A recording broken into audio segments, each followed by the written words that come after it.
Most of us carry around an inner awareness that the person we are on the inside and the one we show to the world are not quite the same. There's the you that handles the responsibility, keeps the peace, does what is expected and what is safe. And then there's the you that maybe feels more alive, more creative, more powerful, and more authentic than what your life may currently reflect. In this video, I want to talk about that gap. I'm going to share a very real moment from my own life when I realized I was not showing up as the most authentic, expansive version of me, even though I have done an immense amount of personal work. I'm also going to walk you through the experiment I created to shift that so that you can begin to claim more of who you really are as well. Welcome to the You're Not the Problem podcast, where the conversations help you understand your nervous system, your patterns, and the adaptations that have been running your life so you can stop turning on yourself and start standing with yourself. In this space, we tell the truth about unwanted behaviors like emotional eating, overworking, people-pleasing, procrastination, and self-sabotage. We talk about what it's like to live with ongoing stress and overwhelm, how that shapes your choices, your relationships, your health, and how to step into a lighter, more grounded, deeply authentic way of living. My hope is that every time you listen, you feel less alone, more compassionate towards your own patterns, and more rooted in the truth that you are not the problem, you're the possibility. Now, our topic today will help you claim and show up in life as a more expressed version of your truth. So let's start with an understanding that each one of us made up of different parts, right? There's the fun-loving part and that's spontaneous and the part that wants to make a to-do list and get everything done. There's the inner critic part that reminds us of every way we fall short. There's a rebel who refuses to do what we're supposed to do, and a lot more parts. Pieces of these parts are deeply authentic to who we are, but over time, they become very shaped and molded by our life experiences, our traumas, and the expectations that were and are placed on us by others and often ourselves. For example, if you were praised for your achievements and heavily criticized for your mistakes, and who wasn't, your taskmaster part may get very loud and constantly remind you to do more and to do better in order to gain approval and feel safe. If your silly, fun-loving, or emotional parts were not appreciated by others, or they were shamed, those parts got very quiet to avoid causing trouble. They may not come out very often or come out only when the conditions are just right. Now, when certain parts scream and other parts grow silent, right, just to help us navigate the conditions of life, then we don't feel like we're living authentically. We may not understand exactly what's going on, but we know we don't feel quite right. I think of it like wearing an itchy sweater of inauthenticity that we can't take off. So let me share more about this in the context of my own life. So early on in life, I learned the part of me that was bold and brave and fully expressed was not always welcome. My world was not consistently safe, and there were a lot of times when being seen felt dangerous. So as a result, that bold, brave, expressed part of me grew very quiet. The more reserved and cautious parts of me ran things. And as a result, I hung out in the back of the room, right? I tried not to be noticed so as not to risk rejection. I didn't smile much, didn't talk much. I tried to blend in with the wallpaper. I figured if I wasn't noticed, I couldn't get into trouble. I couldn't be teased. I couldn't feel too bad about myself. It wasn't much fun, but at least it was a little bit safer. Now, what I'm describing here is the way that we brilliant humans learn to adapt to our environment. While my adaptations were helpful in the moment, they soon became a prison that kept a significant part of me locked away. Now, if you're curious to understand more about how we adapt to fit our environment, I share extensively about my personal adaptations and the conditions that cause them in my book, You're Not the Problem. And you can download a free copy of the introduction below in the comments section or in the description of this video. Don't go there yet, though, because this is an important story that isn't in the book. So, with my reserved, cautious self speaking so loudly, that bold, brave, expressive part was rarely allowed to show up. She was pushed down. She didn't really get to see what was happening in life. But there was one day when she did get to step forward. I think it was in the second grade, and several of us, my classmates, were given parts in a short skit intended to help the younger grades learn about the role that vowels play in words. And I had been assigned the part of the silent E. So I would show up at the end of words, and I would force the vowel inside the word to say its name, right? And there was a bit of sinisterism to the silent E. And I was the only vowel to have a prop. It was a long black cape. And I was mortified, to say the least. I had to stand up in front of entire classrooms and say my line with a cape on, right? This was like the worst day ever. So we went to the first two rooms. I said my lines in a muffled voice, barely looking up from the ground. I'm the silent E. I swoop into the word, force the vowel to say his name, right? And there, I did it. Now can I please take this ridiculous cape off and go back to my desk and die, right? But then something kind of unknown took me over. And when we got to the third classroom, I really felt something in me rise. I didn't know what it was or what was happening, but suddenly I found it became my turn to say my line. And I found myself grabbing the edge of my cape, swooping to the vowel and boldly speaking my lines in this booming, sinister voice. I even added this little evil chuckle at the end. And I looked over, I saw my teachers' faces. They were so delighted. The children were surprised, and I realized I'm exposed. I quietly took off the cape, handed it to my teacher, and almost ran down the hallway to the classroom, to the refuge of my desk. Now, a couple of the boys, they made fun of me, and the reserved part of me had plenty to say about having exposed myself the way I had. I was mortified. And at the moment, I did my best to protect myself from it ever happening again. I chastised the bold part of me worse than the boys ever could, and I vowed to try much harder to keep that risky part silent. And it would be many decades before I reflected on that experience again. And when I did, I had a very different view of the situation and the part of me that really rocked the role of the silent E that day.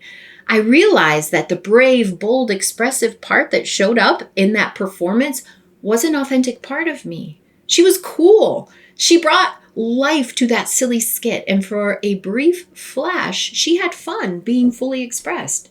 She shared herself with the world, and that felt great. The shaming, critical part that quickly emerged, it wasn't bad. It was just overreactive and tried to keep me safe. Its reaction made sense because as a chubby kid, I was the butt of a lot of jokes and teasing, which felt horrible.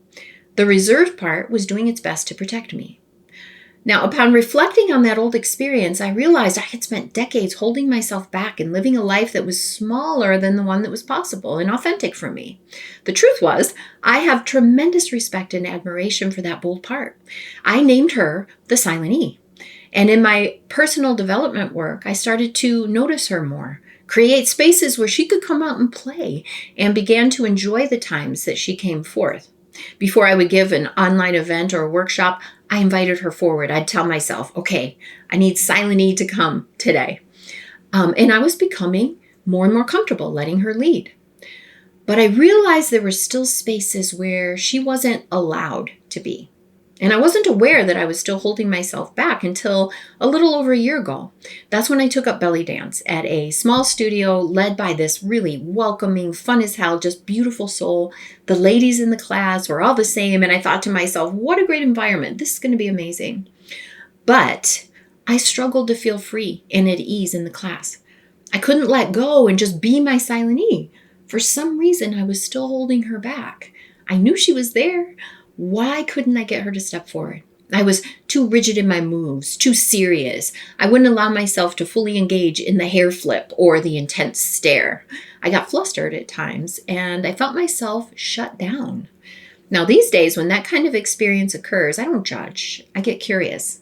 So I began to sit in my morning time with the question of what was going on at belly dance. And soon I realized that I felt too exposed.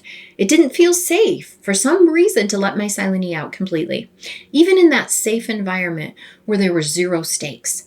No one cared about my hair flip or my intense stare, right? But for some reason, I felt the need to hold back. So as I contemplated this, I could see that there were some other places in life where my silent E was being quieted.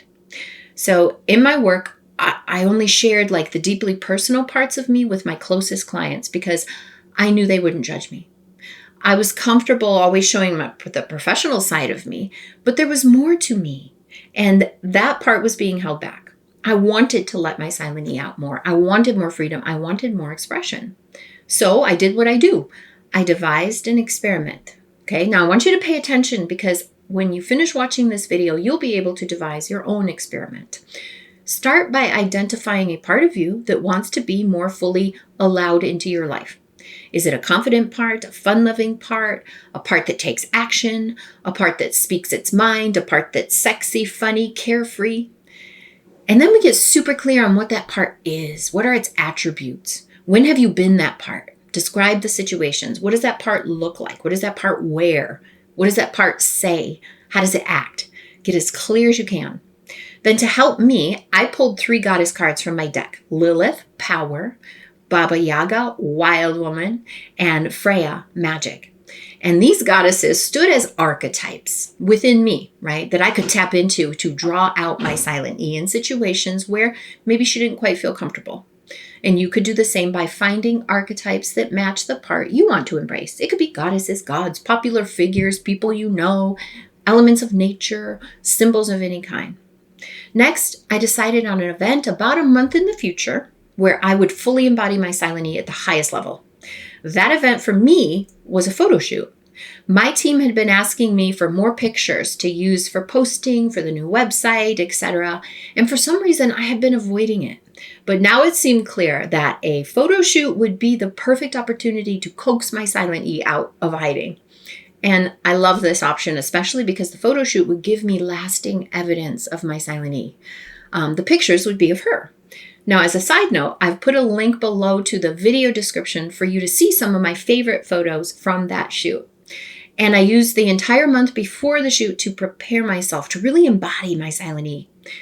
When picture day came, right, I wanted to be her. Now, here's how. First of all, I looked up those goddesses and I journaled about them and treated them like parts of me. I created playlists for each of those. I listened to the playlist on walks and in the car. And as I did, I really embraced the emotions that those songs brought up for me.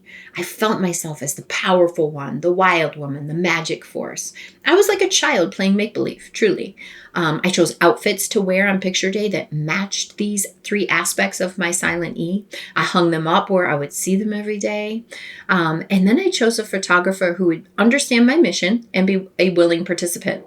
And it just so happened that the husband of one of the ladies at Belly Dance is a photographer. So I reached out. He was perfect. She was willing to help.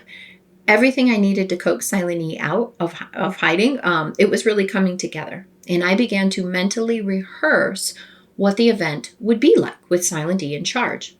I also reflected on the areas of life where I was holding silent E back and where I was letting her out. I paid more attention, tried to show up in little ways that reflected more of her. Where I noticed I was holding back, I asked why and dug into the reasons. I asked what my other parts needed to feel safe with silent E as more of a prominent player. Now, when photo shoot day arrived, I noticed the parts of me that were hesitant. My reserved part said, just get some headshots and call it a day. Silent E said, I don't care if we get one usable photo. I am here to play. I want out of this box that I've been in for decades. Cue the music. It's time to have fun. Now, my belly dance friend, who incidentally is also named Lori, she was right there the whole time. She loved my plainness. She treated my experiment with reverence. I mean, what luck, right? She made it possible to keep coming back to the goal I had set, to show that bold, powerful, wild, magical parts of me without embarrassment, rejection, or fear of being too much. Now, when the shoot was over, I was exhausted, but I was so pleased with my silent E and the parts that settled enough to let her have a day in the sun. And although it'd be a couple of weeks before I would see any of the pictures, I had accomplished my goal. Then when the pictures came back, I was in love. Silent E had been captured. The part of me that had never been honored, who had been locked away for decades, she'd been freed. Now, as a result of the month I spent connecting with my Silenie, I feel different in life now. She feels welcome in more places, and that means I feel more authentic, more expressed, more myself. Now, it wasn't the photo shoot itself, right, that changed me. It was the month before the shoot and the years of work that I've done to identify my parts, learn to work with them, and that made it possible for her to step forward that day. So I invite you to use my experiment to tap into parts of you that have been locked away. Identify a part, get to know it, choose a moment in the future, prepare for it with the same kind of care and intention. If you want more support in understanding your patterns and reclaiming the parts of you that have been locked away, subscribe to the channel so you don't miss the next videos. To see what Silenie looks like when she is fully in charge, you can view a few of my favorite photos from the shoot through the link in the video description. And I would love to ask you, what parts of you have been locked away, waiting for their own day in the sun? Share in the comments which part you want to invite forward and how you imagine giving that part its own moment to lead. Thanks for watching, and I'll see you soon.